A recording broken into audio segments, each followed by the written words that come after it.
નમસ્કાર વિદ્યાર્થી મિત્રો, સ્વાગત છે તમારી પોતાની યુટ્યુબ ચેનલ ક્લાસ સર એકેમાં।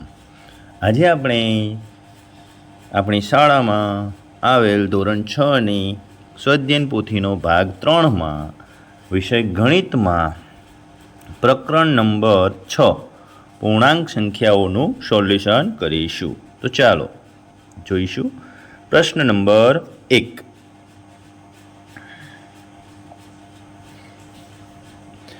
योग्य विकल्प पसंद करो। पहलो, -1 ની પુરોગામી સંખ્યા કઈ? -2। બીજું, -1 અને 1 ની વચ્ચે કેટલા પૂર્ણાંકો મળે છે? 1। ત્રીજું, -5 અને 5 ની વચ્ચે કેટલી પૂર્ણ સંખ્યાઓ આવેલી છે? વિકલ્પ ડી 5। પાંચમું, -10 અને -15 ની વચ્ચે આવેલો સૌથી નાનો પૂર્ણાંક કયો છે? વિકલ્પ ડી -14।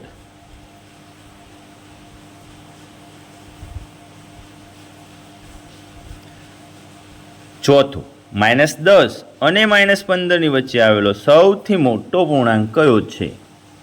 વિકલ્પ બી -11। છઠ્ઠું, સંખ્યા રેખા પર પૂર્ણાંક 5 ક્યાં આવેલો છે? વિકલ્પ બી 0ની જમણી બાજુએ।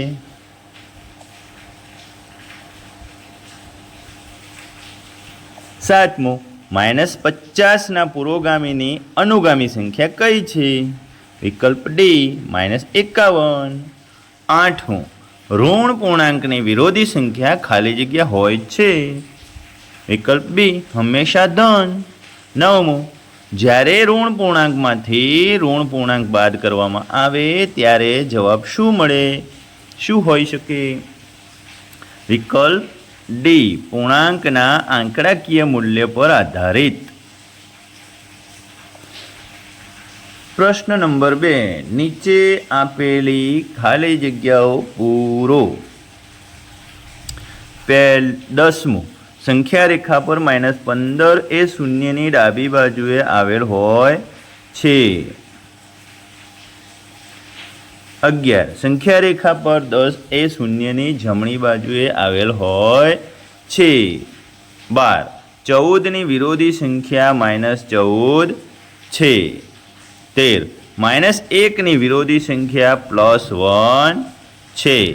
14, 0ની વિરોધી સંખ્યા 0 જ છે। 15મું, -11 + -2 + -1 બરાબર -14। 16મું, ખાલી જગ્યા +-11 + 111 બરાબર 130 થાય। 111 માંથી -11 નીકળી જશે એટલે 110, તો કેટલા ઉમેરવા પડશે? તો કે 30। પ્રશ્ન number 3, less than, greater than અને ઇક્વલ ટુની મદદથી ખાલી જગ્યા પૂરો। 17, -1 + -15 લેસ ધેન 11 + 15। 18મું, 0 લેસ ધેન 1। 19મું, -10 ગ્રેટર ધેન -11। 20મું, -2 + -5 + -6 બરાબર -3 + -4 + -6 બંને સરખો જવાબ મળશે।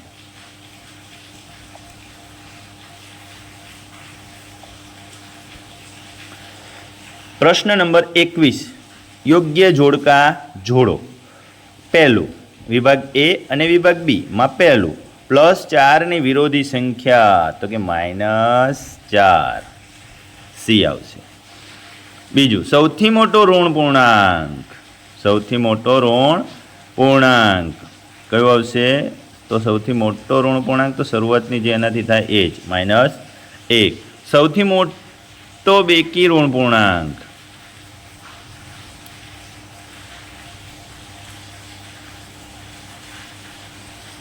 -2। દરેક ઋણ પૂર્ણાંક કરતાં મોટો હોય તેવો સૌથી નાનો પૂર્ણાંક 0. પાંચમું -8ની અનુગામી અને પુરોગામી સંખ્યાનો સરવાળો -16.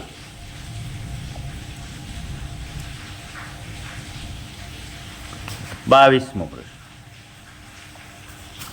નીચેના દાખલા ગણો. A 30 વત્તા -25 વત્તા -10. આપણે અહીંયા -25 અને -10નો સરવાળો કરો. કેમ? તો કે બંને ઋણ છે તો -35 આવશે. -35 એ 30માંથી બાદબાકી કરો. નિશાની હંમેશા યાદ રાખવાનું, એક ધન હોય એક ઋણ હોય તો થશે બાદબાકી જ. પણ જવાબમાં નિશાની કોની આવશે? તો કે મોટી સંખ્યાની. કોની નિશાની આવશે? મોટી સંખ્યાની. એટલે જવાબ આવશે -5. B આમાં પણ 70 વત્તા -20 વત્તા -30 તો -20 અને -30 -50. હવે 70માંથી 50 જાય તો 20. નિશાની કોની આવશે? મોટી સંખ્યાની.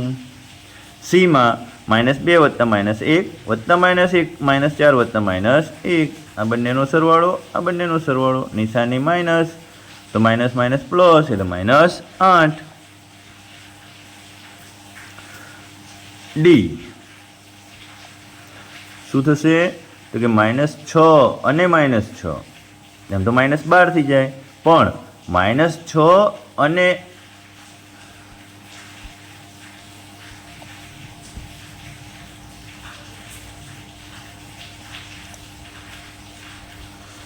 ચાલો ડી 0 માઇનસ કૌંસમાં -6 તમે ધ્યાનથી જુઓ, અહીંયા માઇનસ માઇનસ આપેલું છે. હંમેશા યાદ રાખવાનું કે માઇનસ કૌંસમાં પણ માઇનસ હોય તો નિશાની કેવી થઈ જાય? ધન. તો જુઓ નીચે ધન થઈ ગયું. એમાં પણ ખાસ ધ્યાન રાખવાનું, એક ધન અને એક પ્લસ, તો ધન અને પ્લસ બંને ઉડી જશે એટલે જવાબ શું આવશે? 0. 23મું એક સ્થળનું બપોરના 12 વાગ્યાનું તાપમાન 5°C છે. પહેલા કલાકમાં તાપમાન 3°C વધ્યું અને બીજા કલાકમાં 1°C ઘટ્યું, તો 2 PM વાગ્યે તાપમાન શું હતું? તો કે બપોરે 12 વાગ્યાનું તાપમાન 5°C છે. પ્રથમ કલાકમાં 3°C તાપમાન વધ્યું, તો કે 5 અને 3 કેટલું થઈ ગયું? 8°C.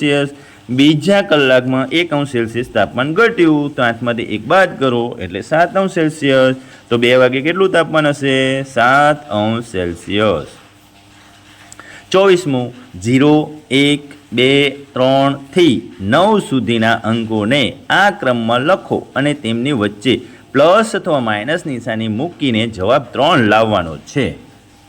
તો ચાલો જવાબ લાવી દઈએ આપણે 3. કેટલો જવાબ લાવી દઈએ? 3 જવાબ. તો ચાલો જવાબ લાવી દઈએ 3. પહેલાં લખી નાખો 0, -1, -2, -3, -4, -5 અને -6. કેટલા થશે? -21. આ ત્રણેય સંખ્યાઓને આપણે પ્લસ રાખી દઈએ. કેવી રાખી દઈએ? અહીંયા પ્લસ સંખ્યાઓ રાખી દઈએ. એનો જવાબ આવશે 24. હવે 24માંથી 23 બાદ કરો એટલે 1 માઇનસ છે, 1 પ્લસ છે. મોટી સંખ્યાની નિશાની પ્લસ છે એટલે જવાબમાં શું આવશે? +3. 25 જુદા જુદા 6 પૂર્ણાંકો લખો કે જેમનો સરવાળો +7 થાય. તો લખી નાખો. ચલો 1 +1 +2 +4 ને +8. એનો જવાબ આવ્યો +15.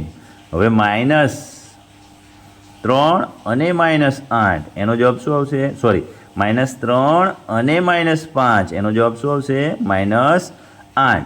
હવે 1 માઇનસ અને 1 પ્લસ, મોટી સંખ્યાની નિશાની પ્લસ, તો જવાબ આવશે 7.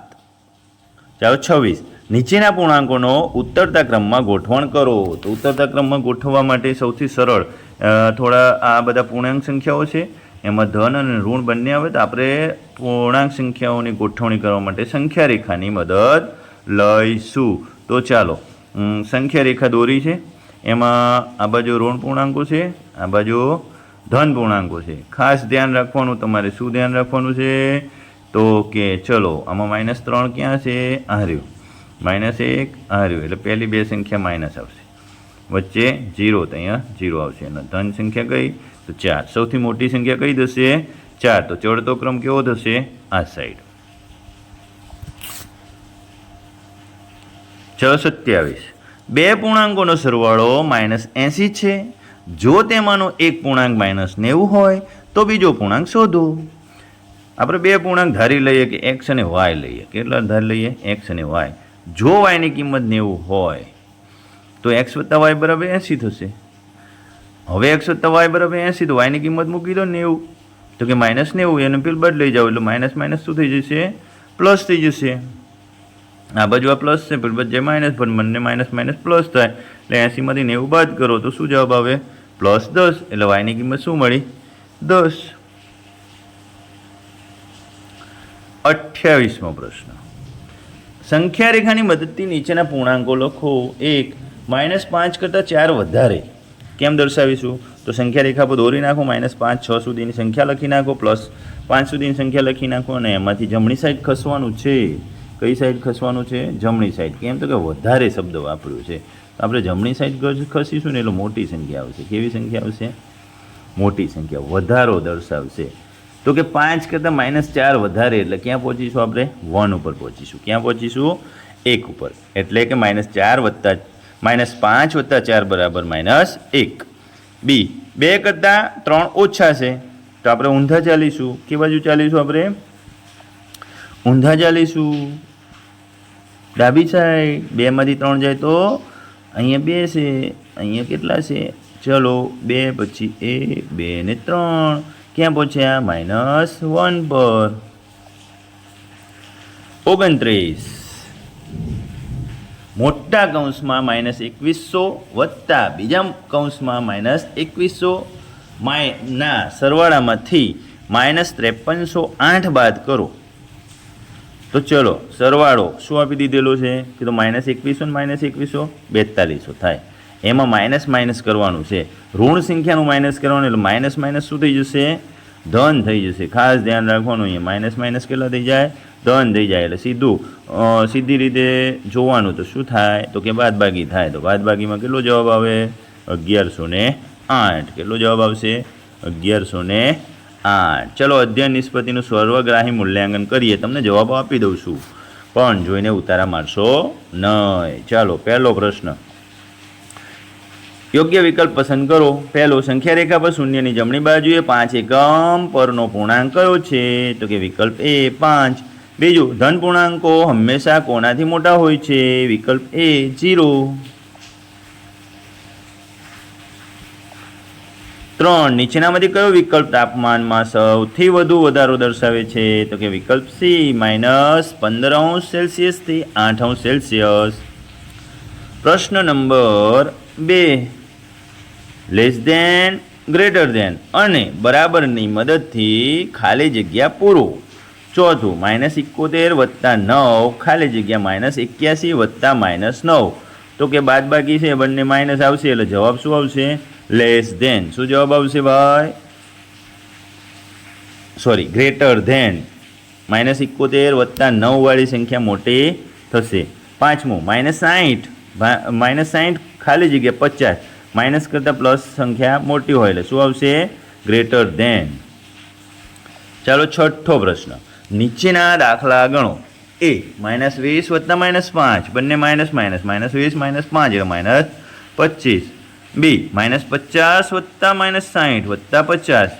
તો સીધું જ ઉડાડી દો ભાઈ. આ માઇનસ અને આ માઇનસ ઉડાડી દો. જવાબ શું વધશે? 60. C 0 વત્તા -5 વત્તા -7. તમે જુઓ -5 અને -2 કેટલા જવાબ આવશે? -7. સીધું જ થઈ જશે. સાતમો પ્રશ્ન. નીચેના પૂર્ણાંકોને ચડતા ક્રમમાં ગોઠવો. આપણે જૂની પદ્ધતિ ચડતા ક્રમમાં ગોઠવવા માટે આપણે સંખ્યા રેખાનો ઉપયોગ કરીએ અને માઇનસને અને પ્લસને એના ક્રમમાં ટપકા ગોઠવી દો. શેમાં ગોઠવવાના છે? આપણે સંખ્યા રેખા ઉપર ટપકા ગોઠવી દઈશું ને ટપકા ગોઠવ્યા પ્રમાણે જે સંખ્યા આવે છે એ સંખ્યાને એ ક્રમમાં જ લખીશું. કયા ક્રમમાં લખીશું? તો કે જે સંખ્યા જે ક્રમમાં આવે છે એ ક્રમમાં જ આપણે એ સંખ્યાને લખીશું. તો ચડતો ક્રમ શું થશે? -5, -3, -2, 0, 1 અને 4. ચાલો પ્રશ્ન નંબર 8. બે પૂર્ણાંકોનો સરવાળો 30 છે.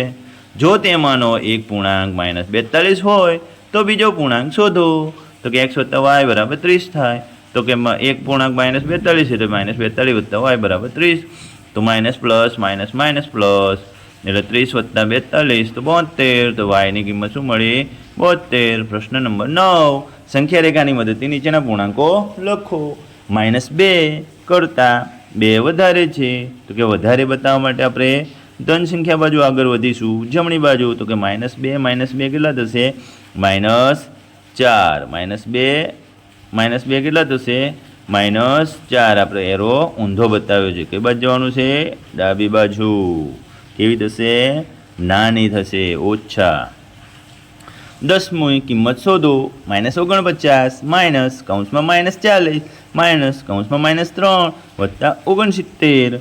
જો માઇનસ માઇનસ શું થઈ જશે? અહીંયા પણ પ્લસ થશે અને અહીંયા પણ પ્લસ થશે. તો +40 +3 બધું પ્લસ થઈ ગયું. એટલે સરવાળો કરી નાખો. સરવાળો તો તમને આવડે જ છે છઠ્ઠાના બાળકોને. 49 + 40 + 3 + 69. 40 ને 69 109 ને 3 112. 112 ને 9 કેટલા થશે? 21 ને 40 161. ઓકે બાળકો, શાંતિથી પૂર્ણ કરો. આવજો.